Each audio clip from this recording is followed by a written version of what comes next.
TellyCast, the TV industry news review. On this week's show, my guests are Jean Dong of Anglo-Chinese format producer Zespa Media, Barry Ryan, boss of UK Indies Free at Last and The Format Factory, and Sam Conniff, writer, producer and director of the brand new live immersive documentary series, The Uncertainty Experts. It's all coming up on this week's TellyCast. So my first guest on this week's TellyCast, we've connected via Skype in the end. We've tried about 4 or 5 different ways to communicate, and finally we have. So I'm delighted to welcome Jean Dong, chairman of Zespa Media in Beijing. How are you doing, Jean? Yeah, I'm good, thank you. Hi, Justin. Hi. Thank you for joining us, and various technical issues. But I suppose that sheds a bit of light on one of the things I wanted to talk about is, communication within the TV industry between China and the rest of the world. But we'll come on to that in a second. For those who don't know you, I've known you, Jean, for quite a few years. We've met at various international TV industry events back pre-pandemic days. Tell us about your business, Zespa Media, and its history and what you're doing now. Yeah, sure. Well, Zespa Media group of companies were founded 10 years ago, and now we are in 2 parts of the world. We have our company in China and also in the UK. So we were set up to help, primarily to help international content creators and rights owners to do business in China. So that's us in a snapshot. So in the past, we worked with large media groups from Endemol, Shine, Vantage, Zodiac, to Warner Brothers, etc. Also with smaller independent companies from the UK, US, and Europe. So in the UK now, we work with IP owners, and we represent them and we help them commercialize their content in China. So we also do co-development and co-productions. And in China, we have our own independent production company, and we work with all the local national broadcasters, from the state broadcaster satellite channels to VOD platforms. I can only talk from a UK indie perspective, but I'm sure there's been lots of other efforts to try and build relationships and co-productions between indie producers in different territories around the world and China. But speaking about the UK, it seems to have got to a certain level of integration, but then it seems to peter out in some aspects. But obviously you've got a successful business, so you must be doing something right in order to make that work. What do you think the barriers are then? In terms of co-producing content, first of all, let's say content from outside China and adapting that for Chinese broadcasters or Chinese social media platforms. Yeah, well, I think in the last 10 days of Zespa's history, we pretty much witnessed how Chinese media market was opened very nicely to the international world and then closed very quickly in that regard. So, well, first it was, I think in the heydays, it was more on the format kind of business, which was for China to license and adapt international format, mainly in the entertainment genre for Chinese local television. So all the best formats, all the good formats were licensed in China, quickly produced for 1 or 2 seasons. But a lot of them fizzled out. And also Chinese government, here we really need to reinforce the prominence and formidable Chinese government's role in the whole market. They can put in restrictions which quite quickly could shut down any business. So format business was quickly shut down by the government when they applied restrictions to broadcasters in China, not allowing them to put on air international format adaptations. So, well, China at one point were buying formats like designer bags, but then also they exhausted the formats quite quickly, and a lot of formats were done only for, like I said, 1 or 2 seasons, and then just fizzled out, and of course with the government's intervention, and so China starting to do their own formats quite quickly. Of course, there were also copycat formats. They took inspirations, let's say, from different formats and made their own. So entertainment, non-scripted formats business had its heyday, but quite quickly, a few years ago, became non-starter now. It was about 5 years ago. I mean, it seemed to be, as you say, it was a bit of a heyday. I mean, as I know, there was a lot of big co-investments from Hollywood and certainly a lot of the big international format producers and distribution companies were, as you say, it's a good analogy. It's like designer bags. A lot of the, you would saw The Voice and all the biggest formats in the world seem to be getting produced all the time. But there's been a certain cooling now. So essentially, that's down to restrictions, isn't it? That's down to what can be made and how many international formats can be made. And is it also about ownership of domestic Chinese companies in that IP as well? Well, yeah, I think the Chinese IP law is always different to the international IP laws. So yeah, in China, there is always a dispute that the Chinese producer or broadcaster or investor who have put in money and effort to make the local version, and they want to own the local version, the full IP. So that's always a sticking point. But I think, yeah, that's always in the nitty-gritty of the negotiation. But I think the main trend, the reason for the trend to peter out was really, from both the government and also from the industry. So the entertainment format has been and gone. What we do feel there are opportunities as scripted formats, and that's something we're focusing on. Yeah, one strand of our businesses. So tell us about your latest projects then at Zespa and what is working, because obviously you're having to negotiate these different rule changes as well. Yeah, well, this is related to scripted formats. Our latest project, and I think now I can talk about it, is that one of our clients, which is the Agatha Christie Limited in the UK, we have now worked with them for a few years, and China has taken on one of their stories and going to develop that into local Chinese TV series. So that's the headline news at the moment. Right. So we're working with one of the top VOD platforms in China called iQIYI. So they are doing the adaptation. So actually the filming will be starting this weekend. Right. Okay. And obviously there's a rich catalogue there. If it works, then there's potentially a number of returning series, which is obviously what you're hoping.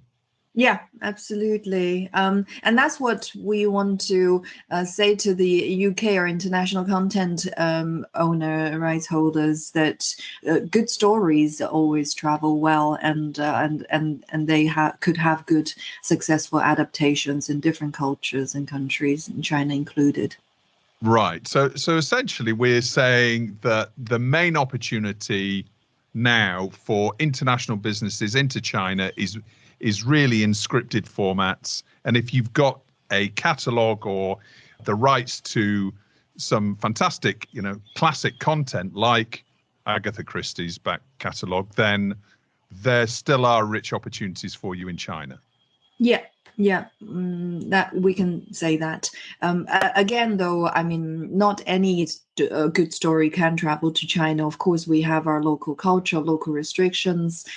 We need to observe a range of guidelines from the government again and that's what we do to curate and select from all the catalogs from the international world to find the right stories for China. Yeah, of course. Now tell us about what's hot in China right now, because in many ways, China leads the world in, certainly when it comes to social media and adaptations of social media and social media becoming a platform for entertainment. So tell us what's happening right now in China in terms of content and platforms. I just want to give you a snapshot of how productions work in China. Us being an independent production house in China, we have experience dealing with broadcasters and brands. And over here, I really want to reinforce that knowing good brands and sponsors are the key of making good programs in China. And this could be quite odd for the UK peers, but in China, this is the norm. It has become very normal for us as producers to raise sponsorships ourselves. So we effectively, the broadcasters, TV or VOD, they wait for us to raise part of the sponsorship before we could pitch our program. So that makes us as producer work very closely with advertisers and sponsors.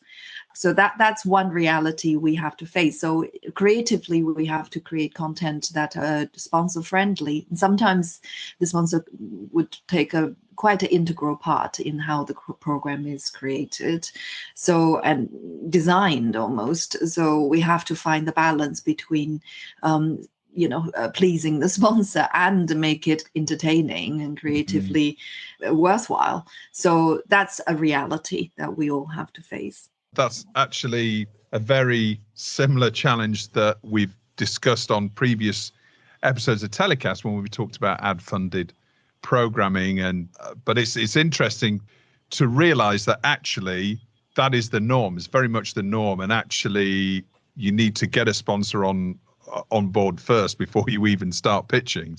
That's fascinating. And as a producer in China, you also have to be part agency, part producer. Exactly. For any good-sized production company, we always have a commercial department who talk directly with brands and advertising companies. Right. And so when it comes to the social platforms in China, they are now becoming, some of the main outlets for content now, aren't they? In terms of linear broadcast, is that starting to die away? This is something I really like to share also with our international colleagues, that in China we have a lot of quite innovative ways to for content to work with brands and also sometimes cut out TV altogether. I was talking to you earlier, Justin, about the Chinese live stream culture that big online outlets like Alibaba have their own content platforms. So they invite, or the brands, the product side invite celebrities to do live streams, and to mainly, it's very much like teleshopping in the UK, if we draw an equation, and they talk tirelessly about the products, or try it, eat it, put it on their face, and offer discounts. So celebrities using their cloud and their following to sell the products directly. And that sometimes it's entertaining content because they could be singing and, they do entertaining stuff, and people right away can place order and buy stuff. And such celebrity talent can take a share of the sales of that night. So TV has been made redundant in that case. And this is a much preferred way of advertising and sales, because you put them together, because the constant debate is that when you put adverts on TV, how much sales could that generate? And in this case in China, that has it's been done in one go. So that's a very interesting phenomenon. And also, like takeaway apps, etc., where people are eating, you could watch them, check out different restaurants, enjoying the food, and then you can make your booking. So they're really using content to generate commercial opportunities, and that's much preferred by the sponsors. I mean, I know Amazon are trying it in the US, but it certainly doesn't seem as integrated into the content mix as it does in China. So that's definitely a pointer for us.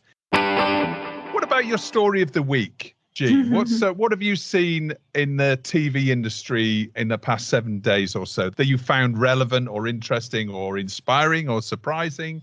What's your story of the week? My story of the it's not a story of the week per se. It's more of a observation or a story that happens every week that I have some thoughts on. And this is very much related to the industry of the international media world. That there are different companies being sold, being merged, being acquired, companies broken down, and there are so many changes taking place, and that's news we read all the time, and it happens around us. And us being buyers of content or licensees or collaborator, we found it quite difficult to navigate with all kinds of changing parts taking place. It's quite hard to identify whom we should talk to, or the previous people in that company told us we have to talk to someone else now. And so some content we identified, want to talk about, nobody knows which department should talk to us. So in a way, we were saying doing business with China is difficult. But again, from China point of view, from our point of view, we found doing business with international media groups are difficult too. I mean, they're always changing. Yes. So that's it's not a story, it's more observation or reflection. Well, I think many people would share that frustration. And I mean, to be honest, Jean, I mean, the fact that you've been able to navigate not only the changes in the media laws in China and, look at factual and then pivot into scripted, and then you're working with commercial brands on social platforms. It's testament to how you've been able to keep ahead of the game when the rules seem to be shifting all the time, not only internally but externally, and all these, as you say, all these buyouts and mergers. Yeah, exactly. Justin, could I just quickly go back to co-production, if that's something I could talk about in terms of what opportunities there are in China? Please, I think our audience would be really interested in seeing how they can work with you, because China is just this huge market. It seems a great opportunity, but there always seems to be barriers that are put up to us collaborating. But yeah, please do. Yeah, absolutely. I mean, we were earlier talking about scripted content, and another strand that we know could also work in China are factual programs, and that is very much in the space of co-development and co-production. So we are always on the lookout to work with good production companies who come up with good ideas, and to co-produce with China. So there are a few boxes we need to tick in terms of the kind of program ideas. And as we were saying, what's happening in China is that one of the biggest trends is China has becoming more and more inward looking. We are encouraged to celebrate our own culture and enjoy our own things. It's local content for local people sort of mentality. So we need to, so when it comes to co-production, we do want to work with international partners, but the storytelling, the subject matter need to be more China related. So it could be Chinese food in worldwide, or Chinese language, or Chinese personalities, or vice versa, or international people in China, or, how international cuisine were adapted in China, subject matters like that would be interesting. So it needs to be a fusion of China and the world. And only then, the Chinese broadcaster would be interested. And also it should appeal to international broadcaster as well, because, it should have international elements in it too. So the holy grail would be to have a factual program that talk about things that's related to China and the world. And we could have it aired by broadcasters in both China and overseas. There must be lots of opportunities for that, mustn't there? Like, there's the whole Chinese diaspora across the world and the communities that are there. There must be stories even there that could be reflected back into China, and but also, as you say, are internationally sellable.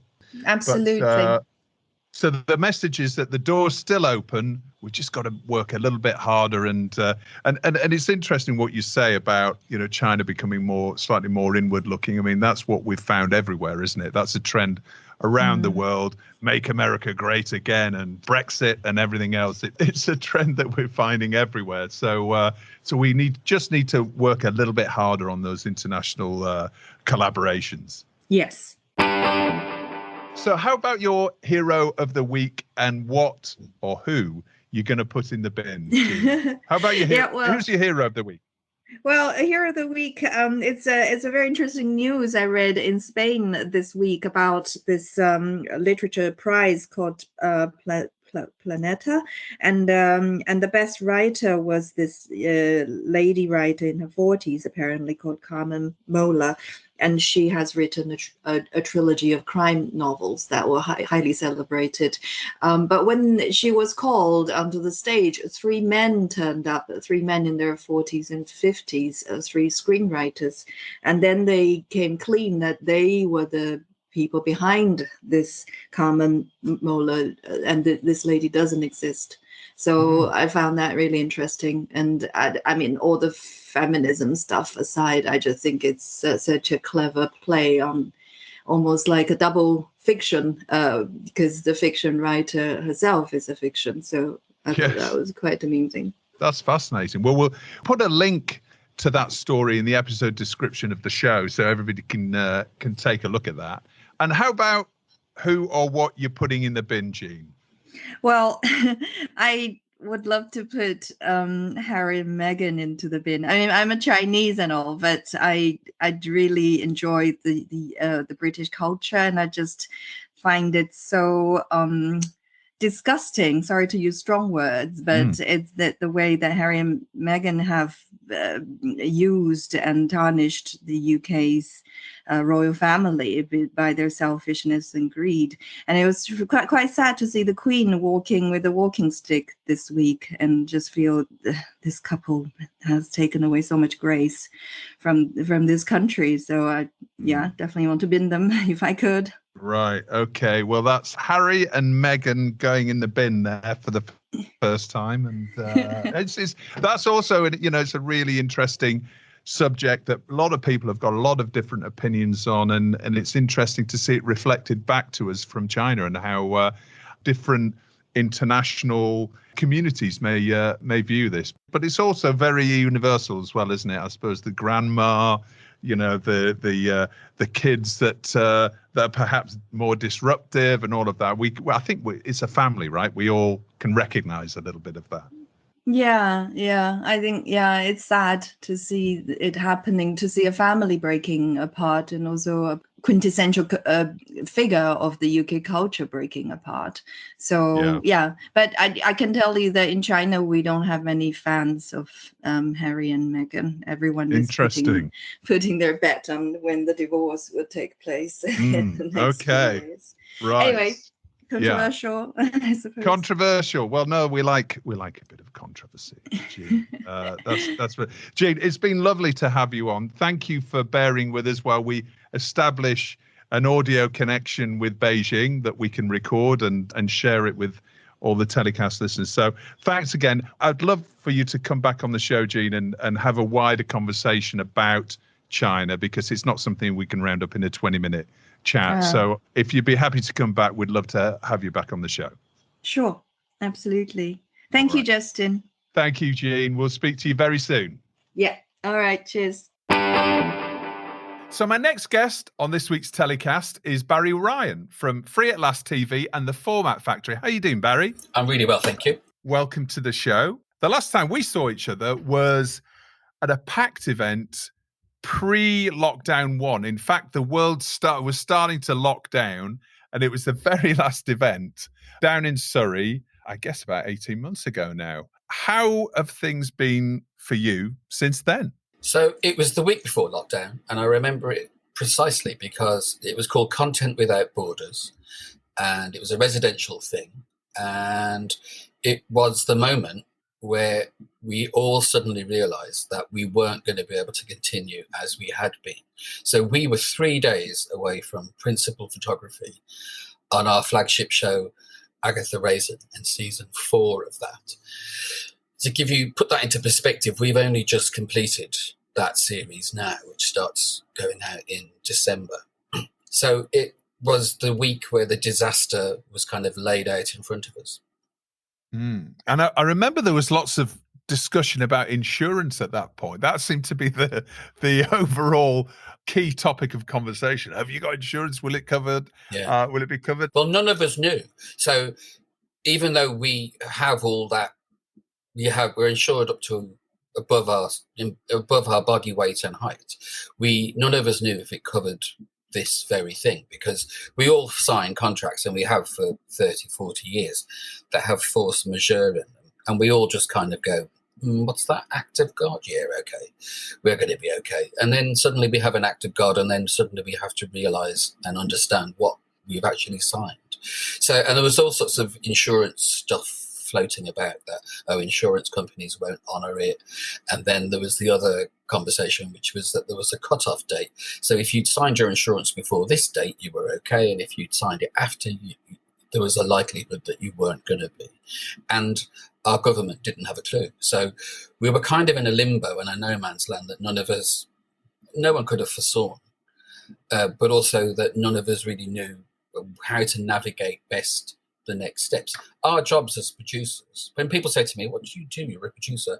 I go, everything that needs to be done to make the thing happen. And then everything after it's happened to make sure that people see it and it goes somewhere. So with that as my lead, I didn't really have a clue what my next step was, because none of us knew where it was going, or we couldn't be in control of it. And we're control freaks by necessity. So we were all where our job titles were completely meaningless. Yeah, feels like a lifetime ago, doesn't it? I mean, it's a lot of water under the bridge. And so you produce Agatha Raisin for AMC, and that is that for Acorn TV? Yeah, so it goes out on Acorn TV, and then we are. That's our primary place. That's where you find us. And then it's distributed in other territories on other places too. So Acorn TV didn't exist when we started making the show. So it exists on Sky in the UK and France 2 in France, and then ZDF in Germany. So there's relationships that are honoured, but the primary place is Acorn. Right. Okay. And did you say that's the 4th season? Yeah. We're really, really lucky. Right. I get it. Not many shows last for 4 seasons. We are threatening the world with a series 5 currently. So, we're very lucky. Well, congratulations on the success of that. So tell us about Free at Last then. Give us a bit of background about your company, because I know, and we'll talk about the Format Factory, which is another business of yours in a second, but give us a bit of a background to Free at Last, and as well as Agatha Raisin, what other projects have you got on the go? Okay, so the companies are entwined. They are sister companies. So basically, Free at Last is 21 years old. We were 20 years old in the pandemic, which prevented us having a bit of a do. Free at Last was the house I built to house my stuff. So I have got a checkered background. So I was in music. I was a university lecturer. I was a writer. I was a journalist. Television presenter. I did all sorts of things. And when I went into telly as a producer, I was one of those pesky things that the BBC calls a trainee, except I was probably the oldest trainee in the history of the scheme. And they train you to do lots of things. So, you're doing Live and Kicking over here, then you're doing Horizon over there, then you're doing 999, then you're doing Animal Hospital. So, and then at the end, they expect you to stop all that and just do one. And that's not me. So I left immediately when the scheme ended and went to ITV to make a music show. And then every 6 months for the following, 5 years, every 6 months I was changing company or desk and moving and hacking about. And quite often I invented my own work. So I kind of thought that if I put it all in one place, I won't have to move desk every 6 months, and I won't have to pack everything up and shift about so much. So Free at Last is the house I built to house me. And so we started off doing the stuff that I was known for, which was pop culture, factual entertainment, music entertainment. So I was part of the team that launched Glastonbury on the BBC. I'd worked in music entertainment. I'd done lots and lots of different things. And so I just that's how Free at Last started. So we started off with a kind of unofficial output deal with a channel called UK Play. And we made a load of music stuff for 6 months. So we did a daily music show called Get Your Hits Out with Lauren Laverne. We did history of punk rock. We did a biography series. We did a documentary about Eminem.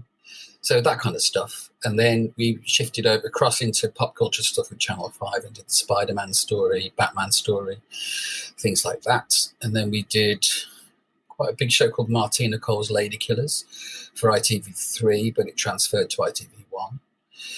Around about that time, we'd also got a commission to do a sketch show with Gina Yashere, who's a British black comedian, kind of brilliant. She's currently on CBS with her own Chuck Lorre co-produced show called Bob Hart's Abishola, the number 2 show on CBS now. So she was a rising star then, and we did a pilot for her for Comedy Central. And that gave us the kind of bug of scripted. So we were developing Agatha Raisin kind of around that time, from that time onwards. And then that was commissioned in 2014. And after that happened, we were getting kind of weird feedback from people about, oh, God, Barry, I don't really know what it is you do anymore. You know, you're scripted here, you're factual there, you're documentary here. So we decided to split them into 2. So the Format Factory is everything that Free at Last did before it did scripted. And Free at Last is exclusively scripted comedy and drama. And so on the unscripted side today then, what are your current projects? And how do you work when it comes to working with distributors? Do you work with them on a case-by-case basis on shows to sell them internationally, or do you have any sort of investment? How does that work? We do. We're very boutique, and we're very bespoke. So Format Factory currently has a couple of commissions. So we're making a feature-length documentary about Jerry Anderson with Jamie Anderson of Anderson Entertainment, who's Jerry's son. And that funding model for that is part of the money is coming from the theatrical, part of the money is coming from BritBox, and part of the money is coming from the rest of the world via Abacus Media. And then we have a CBBC commission. So we made a show in lockdown called My Mini Life, about a 14-year-old girl who isn't allowing her ambition to be a dancer be thwarted by the fact that she has an artificial leg. So we made that in lockdown. And as a result of that, we've got another commission from CBBC in that factual strand, My Life, where we're following a 14-year-old working class kid who has ambitions to be an F1 driver. So that's called My 100 Miles Per Hour Superpower. And that's in production now. And then we're also making it behind the scenes of Agatha Raisin, because we wouldn't let anyone else make it, because why would we? So called Agatha Land. And so each of those is funded, in very individual ways. And in terms of our dramas, every single one of our dramas in development has a completely unique and bespoke business plan. We have worked with distributors. We had I wouldn't call it a first look, I don't know what we would call it, but we had a 2-year relationship with Sky Studios, but we signed that before their reorganisation, so it was all skewed by the Comcast acquisition. And then we have relationships with individual dramas, with other distribution partners. The only condition that we have for how we work with people is that they have to be relevant to the project. So we have a Canadian / Welsh drama in development, and that business plan is populated by people who are relevant to those territories. So there's obviously a lot going on both businesses, both on the scripted side and unscripted. And here we are coming into winter 21. We're starting to see, and I don't want to jinx anything, but I'm starting to see rising COVID figures. There's talk of new variants and all the rest of it. Let's look on the positive side, first of all.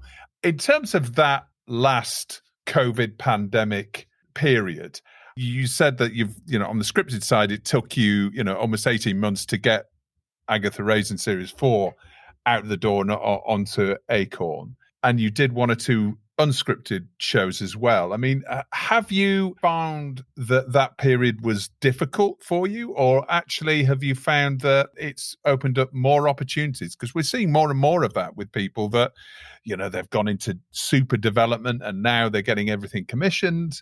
How is it for you as a small indie? Okay, so we've run a company for 21 years, and every single time there's been something in the world that's had repercussions and the ripples. We've been at the wrong end of that generally. So for the first time, we were in a position where we were doing all right beforehand.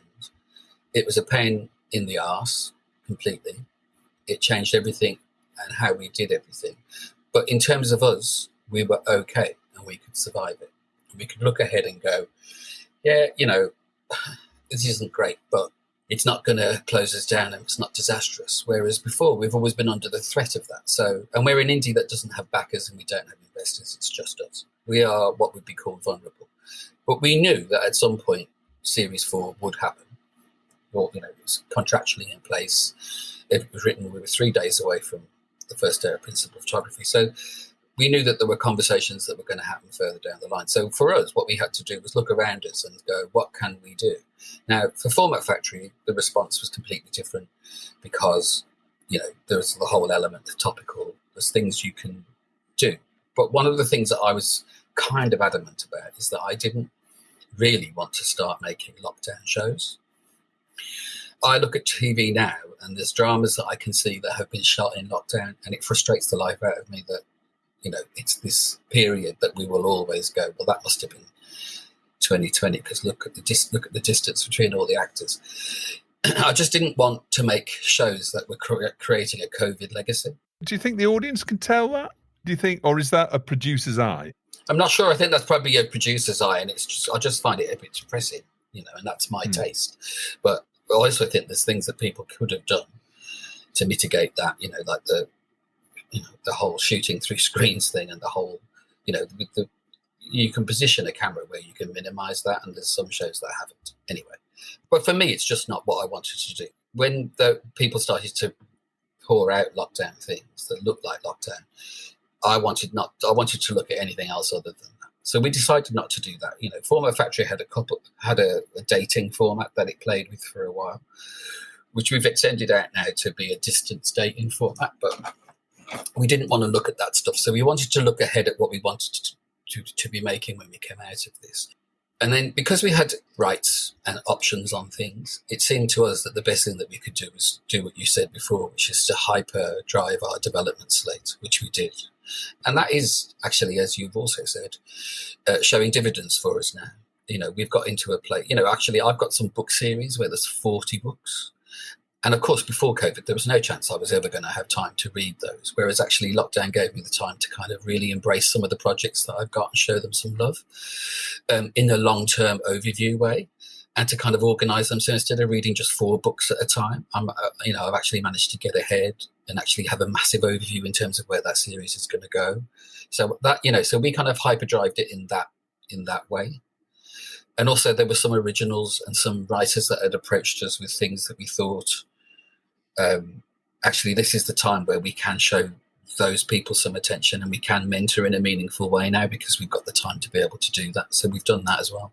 I'm going to ask you this, which you're probably going to hate this, but if we do have another lockdown, if we do, I mean, is that something that you've planned for, half expected, or is it, and if so, obviously it depends on what government guidelines are going to be, but do you think that it will have a massive impact on what you do, or do you think that it's something that now we know what we know, and as you say, a lot of people have got experience of filming through lockdown. Do you think it's something that might not affect you quite in the same way as it did last year? I think it depends on the fear. I think I don't think we'd have the fear that we had the last time.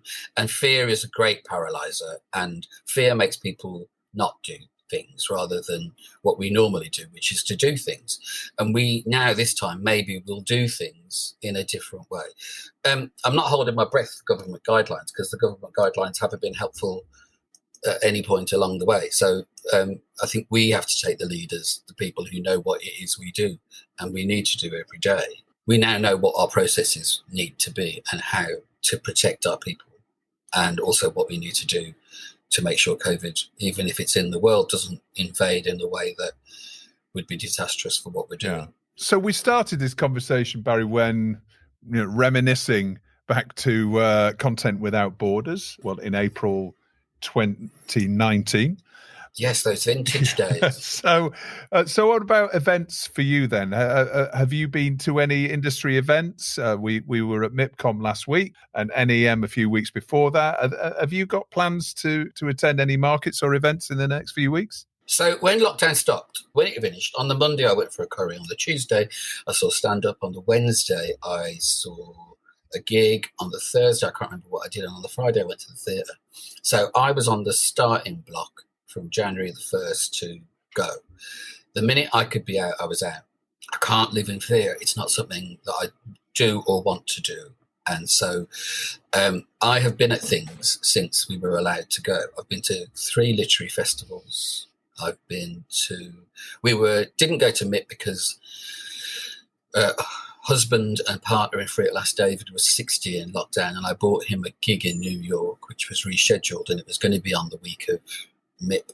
And then when it was cancelled only a week before, we couldn't be bothered thinking about MIP, and it just didn't, because it wasn't something you have to plan for those markets, and we hadn't. So we thought there's no point going because we're not ready. Yeah. And also all the kind of conversations that I need to have with the people who were there are already happening. So this felt like a MIP we could skip. Right. So we did. And I like to be prepared for those things. I don't like to go just on an ad hoc basis. And we weren't ready, so we didn't go. But yeah, I've been out and about at events, and I'm not scared of them. One of the things, I do get really bad winter blues, so I booked a lot of things in January just because I wanted stuff in the diary to look ahead to. So one of the things that we are doing is on the 15th of December, we're sailing to New York, and everyone's going, "Are you mad getting on a boat with thousands of people?" And I'm like, well, I might be, but it's not going to stop me doing it. I need to know that I'm doing, and so I just do. I'm not scared. Will you be at Real Screen for the Format Factory? Will you be going over there? Yes, we will. Yeah, we will. And, I think it's really important. I like being in the room. So the Zoom thing and all of that is fine, and if that's what people want to do, fine, I'll do it with them. But, being in the room with people and having those conversations and doing things as a collective is as important as it was before. Maybe it will rationalize how we do that. And maybe it will... maybe there's strength in both. You know what I mean? I mean, some of the Zoom things are making some of my processes quicker, rather than the physical meetings. But I don't want to surrender either of them. If I'm honest, I think that it's taught us that there are expeditious ways that we could be doing things, and then there are some things where we all need to be in the same room having that collective conversation that you can't really do on a Zoom. And now it's time in the show for Barry's Story of the Week, the TV industry story from the past 7 days that he's found relevant, interesting, surprising, upsetting, inspiring, anything. Barry, what's your story of the week? So my story is the whole furore about the Dave Chappelle special on Netflix. So I wasn't shocked about the Chappelle story, but I'm surprised by some of the other things that have been borne out by the furore around it. The actual show itself is quite lame. It's called a special, but there's not a load of special in it. It's actually, at some points, I found it quite cringy. Is it Chappelle's best work? No, definitely not. So, but once you see the show itself, for me, it wasn't worthy of the fuss. What is the fuss? Could you just explain that for us, Barry? What the fuss is all about? Well, it's so the fuss has been about his ranting. And there's no other word to say it. There's a lot of ranting in the show about trans and trans issues and LGBTQ questions. But his take on it is, for me, it's just another dull straight man's obsession with what's going on down below. So it's about the trans genitalia. And it made me ask questions away from that. It made me ask what's up with Chappelle, that this is what he wants to talk about.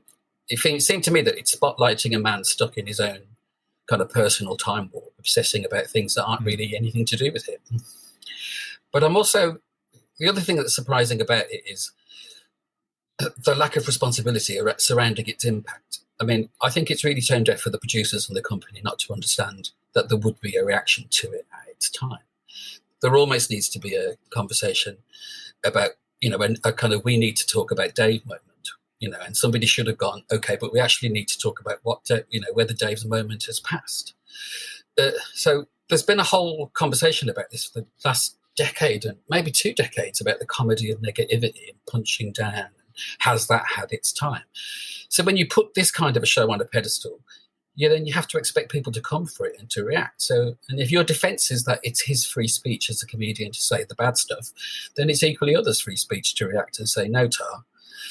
So don't do the surprised face when they come back in force. It's not a surprise what's in the show, so it can't be shocking what the reaction. Yeah, and particularly in Hollywood, these issues are being flagged more than ever. And we've now seen there's certain threats of Netflix staff actually walking out. And I think Ted Sarandos, I saw a piece today that, he's come out, he's apologized in terms of the way that he's been dealing with this internally. Do we think that this may have an effect on the sort of content that Netflix might commission in the future? Well, there's all the bits of it that are shocking to me, right? The numbers. How can this be $20 million worth of stuff? How can it? Yeah, I saw that. It's a one-off special, is it? And so but it's part of a bigger deal, and I think it's 3 shows and it's 60 million. But so that works out about 20 million ago, right? But the thing they're saying almost is that that the comedy of hatred pays. That's one of the side messages, right? So, and it's also that maybe they need the controversy to justify this kind of spend, right? So there's the fuss is swelling the viewership. So people are going to go to it to see what the fuss is, but there are better and quieter voices on Netflix. I mentioned Gina Yashere before, Hannah Gadsby, Michelle Wolf, but this is the grandstand show. I don't get that, and I don't understand. So I don't understand their numbers, and I don't understand their metrics. I'm also shocked at who's watching it. I can't understand why anyone gay, bi, trans or otherwise would expect there to be anything in a Dave Chappelle show for them. This is like saying to me, oh, Jim Davidson's on tonight. Do you want to go? It's like, well, no, we know what's in that tin. It's said the same thing for 30 years. So why would you go there? In terms of the people, I think there's a thing about the internal workforce reactions of people who have to be in that building and where this is coming from. It makes me ask why there hasn't been an internal conversation about the ethics of content and the responsibilities that they have to their staff and to their audiences. You can't bang on about diversity and inclusion and then put it on a pause while you get the Chappelle show out as a priority. And you can't bang on about transparency and sack the most transparent person in the building, because you've already betrayed your understanding of the trans word. So it seems to me that none of the messages are saying what needs to be said. But also the thing you said about, should this change what Netflix are doing? And I hope it doesn't, right? Because I think as audiences, we have choices and we should be stronger than the urge to cancel. We've lived through, I've lived through 5 decades of there being a load of TV, a load of shows and a load of people that don't talk to me, that don't want to talk to me, and that have taken aim at me, my life, my culture and my lifestyle. I'm used to this stuff being widely available and also celebrated, but I'm stronger for it. I'm a big advocate of turn it off. You can't talk to me if I'm not listening. There is an off button. If it isn't for you, it's not about your taste. It's not about being made for you. You're not configured in the plan. It's not for you. Accept that and move on. Scroll, turn over, turn it off, read a book. And then I'm horrified, basically, that the Netflix whistleblower was sacked, because I think, we all have responsibility, whether we work for the tiniest indie or the biggest corporation. If we see something that we think is wrong, open your gob. And I think that should be encouraged, and I don't think it should be sat on. I get it that you're running businesses, but then manage your businesses, manage your people, talk to them, communicate. Use them because they're powerful. And now it's time for Barry's Hero of the Week and who or what he wants to tell to get in the bin. Who's your hero of the week, Barry? My hero is this week, next week, and every week until the end of my time is Jeremy Corbyn. Right. Controversial. I can't see why, and I don't want to justify it. He just is and will be forever. All right. Good for you. And who or what are you telling to get in the bin? So I want to bin the woman exec who I worked alongside in 1997, who was a bully then, and 30-odd years later is still a bully, and who has just spent 3 weeks bullying someone. Her reputation is known, but she's still hired. High-profile, prolific company who I'm sure pride themselves on their inclusivity and people protections, but despite knowledge, have allowed this to happen. She quaffs the right champagne in the right places, I'm sure, but people shouldn't in 2021 be forced out of workplaces because someone is so self-consumed and arrogant that they don't know how to be civil, professional, or human. So she and all bullies go in my bin. Absolutely. I think in all our bins, and I think it's just a shame that we still keep hearing about bullying, isn't it? And often you actually think it's men who you assume are the bullies, and obviously there are a lot, and historically there's probably been more of them than women. But it's important to point that out as well. And as you say, if this is somebody that is well known in the industry, then doesn't word get around?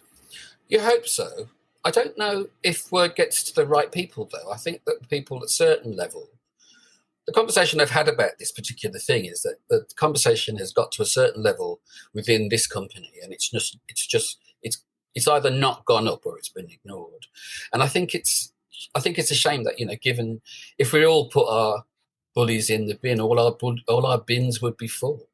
Or do we have enough bins? Do you know what I mean? There's a national bin crisis in television. But, I think it made me really sad because it was something that I spoke out about in 1997 and probably did me some harm back then. But I still won't be silenced. And I think, and this is the thing I'm saying about the whistleblower thing, we need them. We rely on them. And actually, there was a Facebook whistleblower a few weeks ago that I think has made a real difference. And as BBC whistleblowers as well, as you say, they're very, very important to the democratic process of the way that we live in the media. How do we move on if we don't know? Do you know what I mean? They're such a vital supply of inside information. Yeah.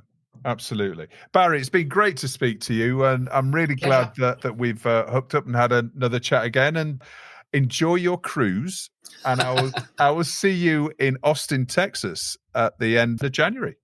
You will indeed. Thank you for having me. Now, I was doom scrolling through social media last night, and I came across a really interesting documentary project. And in fact, I don't really know if that's the right way to describe it. But what I thought was really interesting about it is that it brings together a lot of what we've covered on TellyCast in the 18 months or so far, which is obviously talking about the TV industry, documentary production, but also burnout and maybe a little bit of psychology as well. So to tell us more about this new project, I'm delighted to welcome Sam Conniff to the show. Welcome to TellyCast, Sam. Hello, Justin. Thank you very much indeed for having me on. And your doom scrolling is my good fortune.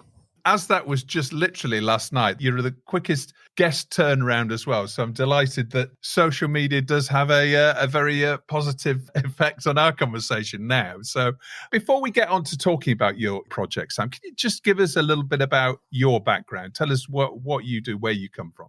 Most immediately, I've come from a period of profound uncertainty because the new career I'd forged for myself a few years ago really fell apart in the early part of the pandemic. Before then, I'd surprised myself. I had written a book. The book had done really well and it's become bestseller around the world. So a new career of kind of public speaking, turning it into workshop facilitating. It's kind of around leadership and fundamentally, it's about stories of the golden age of pirates that nobody actually knew were true, which also spawned a Netflix doc of its own called Lost Kingdom. And that was my escape vehicle from a social enterprise I ran called Livity for many, many years, a project giving young people a platform that began in Brixton, spread across the UK, and then across the African continent in Nigeria and Kenya and South Africa. And in the midst of all of that, a number of things that would probably be relevant to some of your listeners. I was the producer of an interactive series called Dubplate Drama some years ago, 3 series that ran across MySpace is where it began. MySpace, MTV, right. Channel 4, late nights, 3 mobile. It was a really kind of early prototype of what's possible in scripted with a bunch of interactivity. And then more latterly worked with all the big broadcasters and Shine on a really big pan-industry diversity program, bringing young diverse talent into the industry, many of whom are now real stars across the industry. Okay, well, that all sounds fantastic.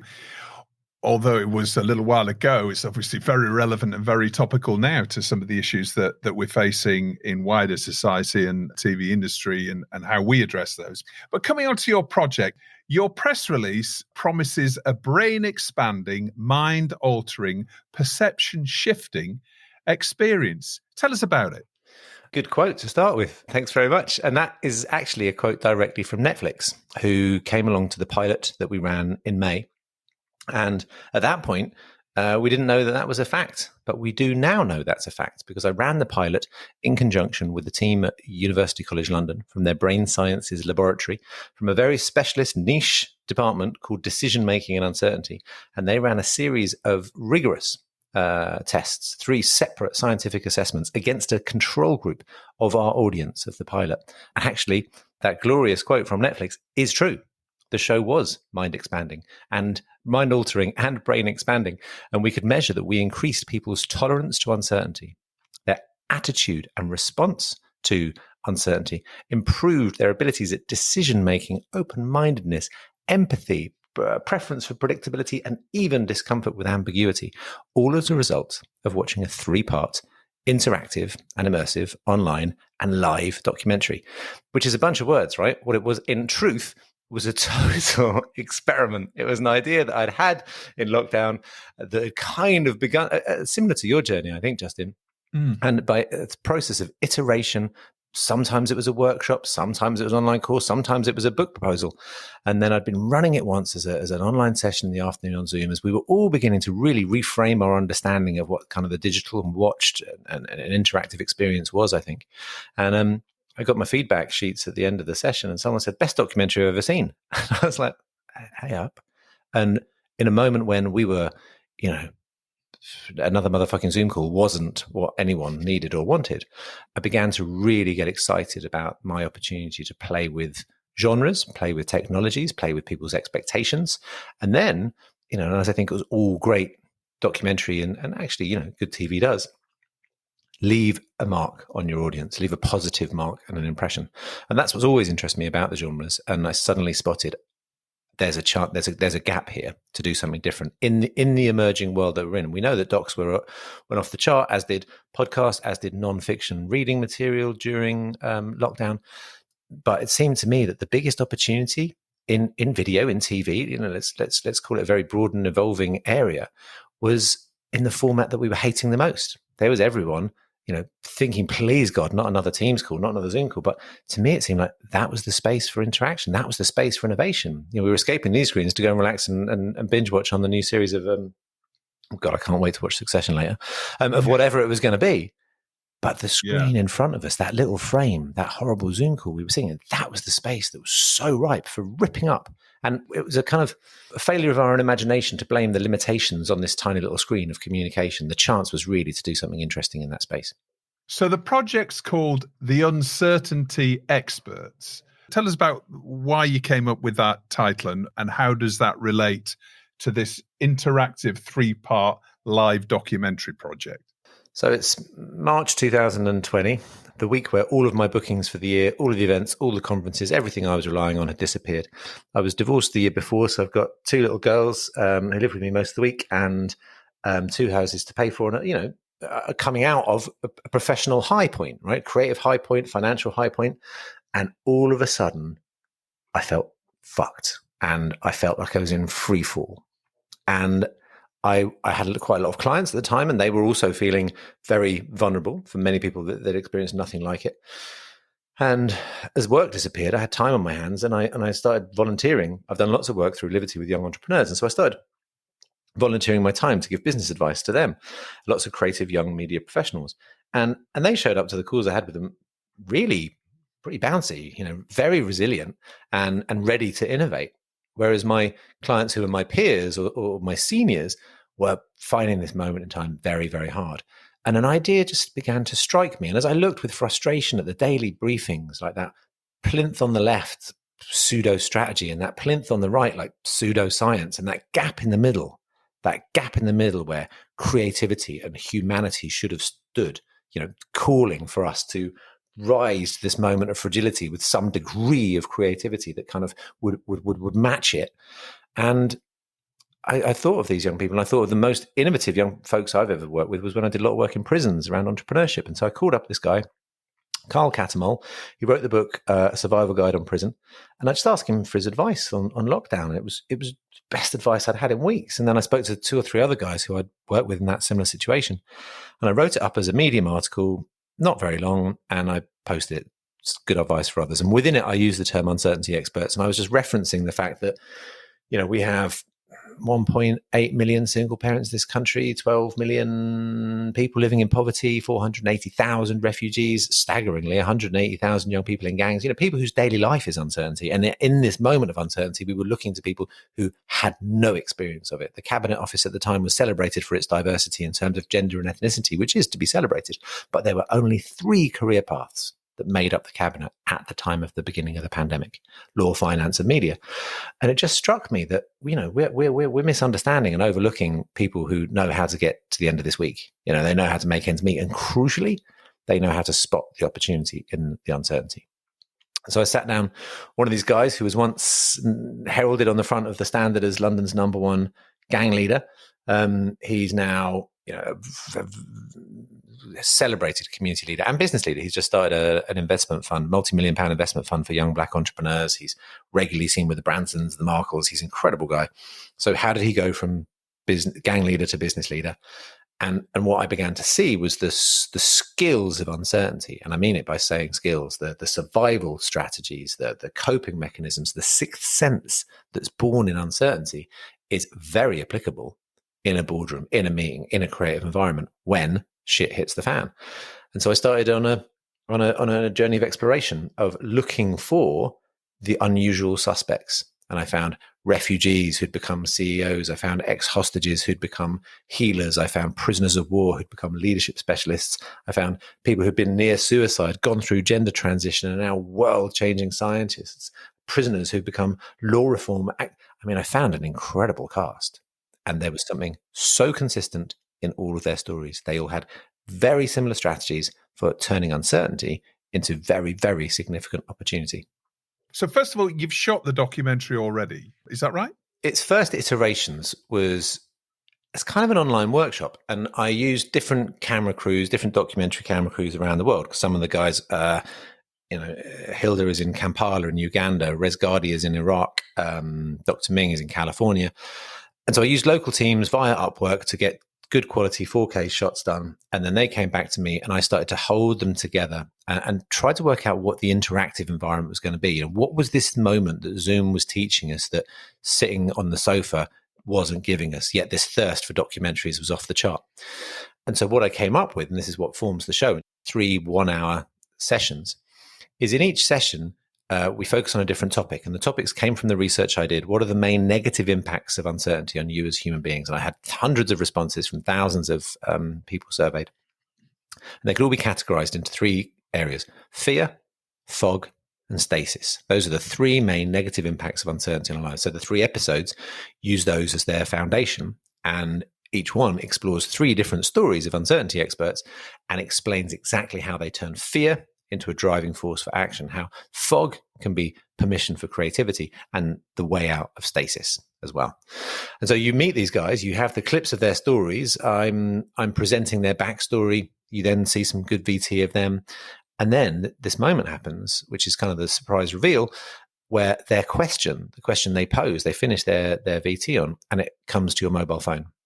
So you're watching along. You've been encouraged to hold your phone up to the QR code that's appearing within the documentary, and the question arrives on your phone, and you're now answering a question that's been sent to you by someone who just survived a 20-year prison sentence and is now changing laws and saving lives. And they put you on the spot, and they're asking you to reflect on your approach to uncertainty too. And then over the course of the 1-hour ep, those interactions, those points of reflection, build up a psychological profile of you and begin to take you on a journey similar to the process of self-awareness that CBT or ACT or those very successful talking therapies use.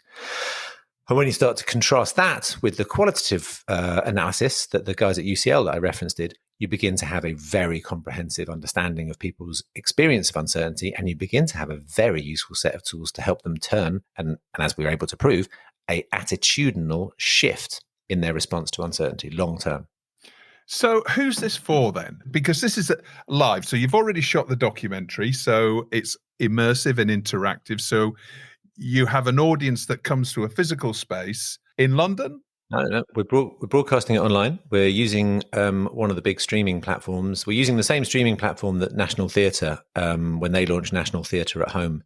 It's really good, high quality streaming service. It's, some of the big streamers actually use these guys as some of their white label stuff. So the sound vision quality is nothing like, whilst I began testing it on Zoom, the quality you get is that which you'd sit down watching anything on your TV. And the next iteration, you'll be able to find this on Amazon Prime, Apple TV, Roku, etc. But for now, it's just going to be available online. I've built a little studio at home, and I've had a lot of great support and guidance along the way. I was very lucky that for the pilot episode, the pilot episode sold out before we went on air, and the last 3 tickets were bought by 3 Netflix execs, and they've pre-bought tickets to the November series, and they did so at such a scale that it's enabled me to have a bit of lifeline to invest in this next series. And it's been great to know those are going to be some of the key first audience members, because that really puts me under pressure, right?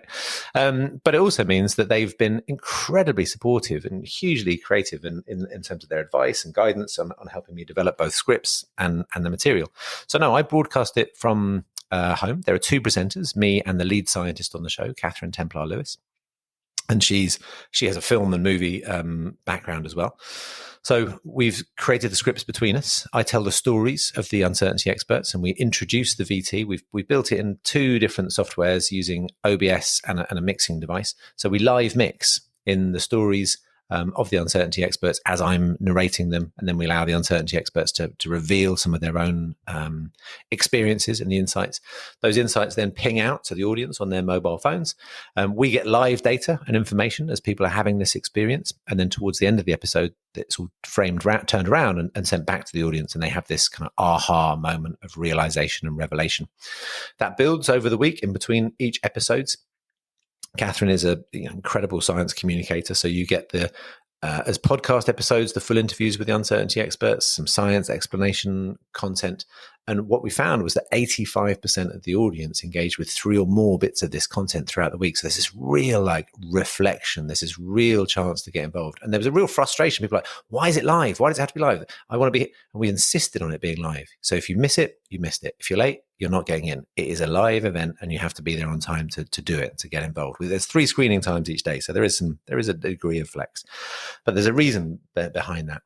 And then you get to the end of the 3 episodes, you get collated all the additional content, and then you do this, the second stage of scientific evaluations. And then 48 hours later, you get a personalized profile, a full report of your insights, observations, and your shift in terms of these kind of key metrics around tolerance to uncertainty. And then we take the measure again 6 weeks on. And from the pilot, what we saw was that there was an even further increase in these drivers of creativity and resilience, and a decrease in the drivers of anxiety. And the pilot audience, to answer your first question, was 25 to 50, very even split, female to male, very international, US, UK, Europe, and Australia. Mainly professional ABC One group. We got the best net promoter score I've ever seen in my life, 9.5. And a very interesting selection of people that range from firms, as I've already mentioned, from Netflix through to Salesforce, as well as a whole ton of entrepreneurs, slightly skewed female. And yeah, that group has stayed very, very loyal, very, very active, really enjoyed being part of something so early and experimental. And many of them have signed back up to the first series. And as a result, we've sold very well to individuals through recommendation predominantly. And we're beginning to sell very well to companies, group buying tickets. So TikTok, Nike, Google, Lego are just some of the very interesting brands who are seeing this as an interesting way to take their teams on a journey as well. So we've got a business audience really, as well as an ordinary consumer audience, which is kind of a fascinating breakthrough and an unusual innovation for anyone in this space. Well, what I find really interesting about this is that it's part documentary, part self-improvement course, part training. It's really interesting, new. I think it's new. Maybe there are other similar events, if you like, going on. But I was struck by how interesting this sort of hybrid of documentary, workshop, and science is coming together. And it's a real pointer to the future in terms of interactive entertainment, I guess. We invited one journalist along to the pilot. We didn't want to be too open. We didn't really know how it was going to go. And he's the deputy editor of Time Out. And I was really interested in his. I know him, and so I knew I could trust him. And he's written a really nice piece around it. And in fact, we've done a big media partnership with them. For the last 15 years of his life, he's been going to every event, every documentary festival, every film festival, and he'd never seen anything like it. And he'd never seen anything quite that so many people saw as so interesting, because you get to about halfway through the series and you realize that the series is about the most interesting thing in your life, which is you. And that you do feel a shift. Everybody recorded a shift after the first episode. People started talking about the things they were doing differently. Then you had a currency, a new kind of set of vernacular, because you've got a story because you've been given some advice by a guy who used to run gangs and now runs businesses. But then you've seen this incredible scientist who's explained the science behind that set of decisions.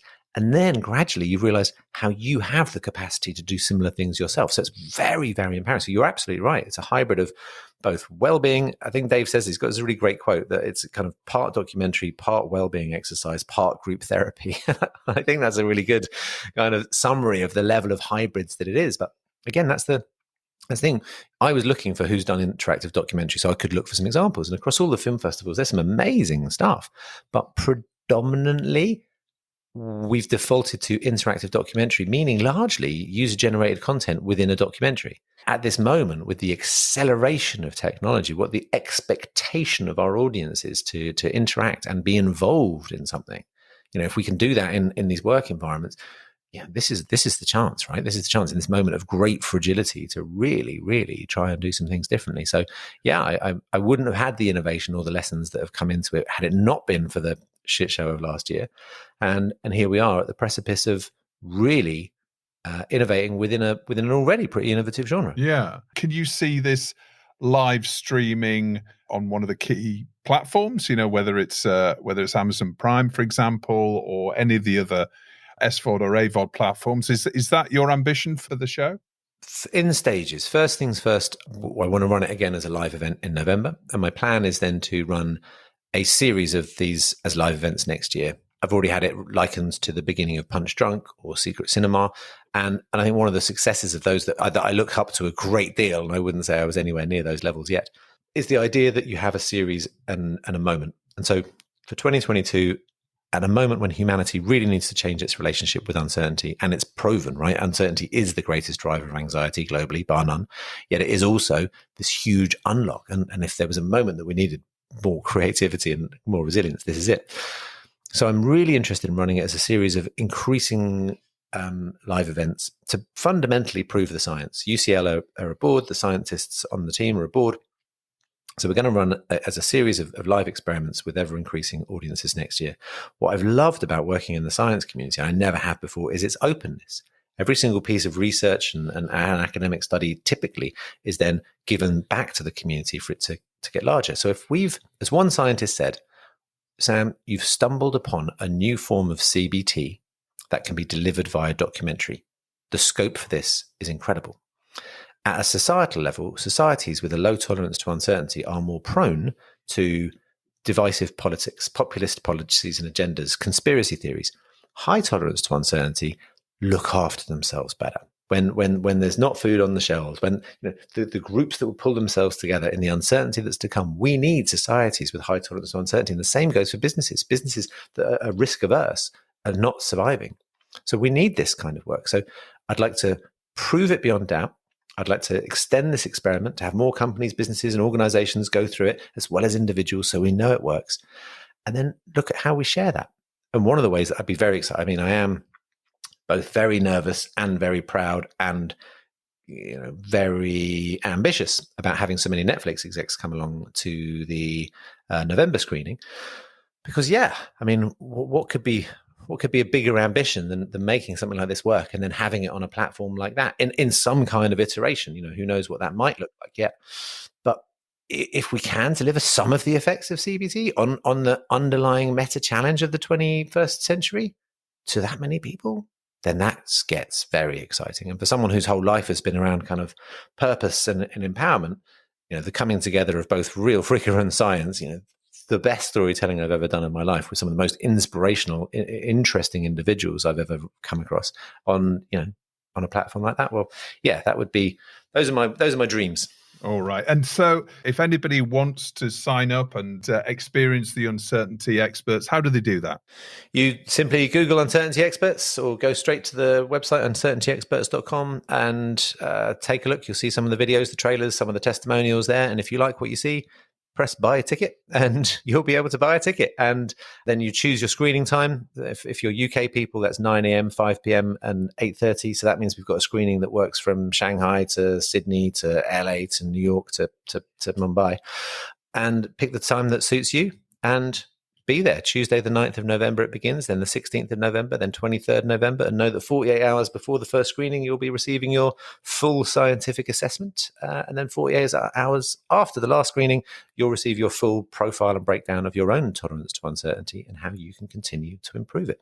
Thank you so much for coming on TellyCast. As a product of social media, I just literally saw this last night. I thought it was really interesting, and I'm really glad you could come on the show. Can I invite you along, Justin? You know, you've clearly spotted what it is that's interesting about this. Why don't you come along to the show, and then we could come back and reflect on it on the other side. Sounds good. Yeah, I'll be there. Fantastic. Sam Conniff, thanks very much for coming on TellyCast. Justin, thank you. Well, that's about it for this week's TellyCast. As always, thanks for listening. Don't forget to rate and subscribe to the show and share it with friends and colleagues. And why not follow us on Instagram, LinkedIn and Twitter. TellyCast was edited by Ian Chambers and recorded in London. Until next Thursday, as always, stay safe